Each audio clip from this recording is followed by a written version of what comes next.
So, Alex, it was such an incredible week here. And of course, the last week was sensational, and the crowd here just really outdid themselves.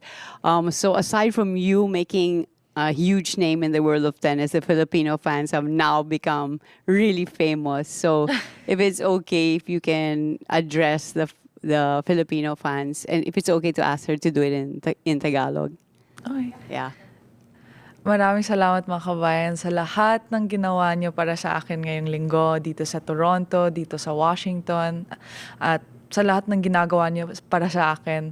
Parati kayong sumusuporta, parati kayong nagdadasal, parati kayong nagpupuyat, kaya tuloy-tuloy akong magtatabaho. Salamat. Thanks for fighting so hard, Thank Alex. you. All right, thank you.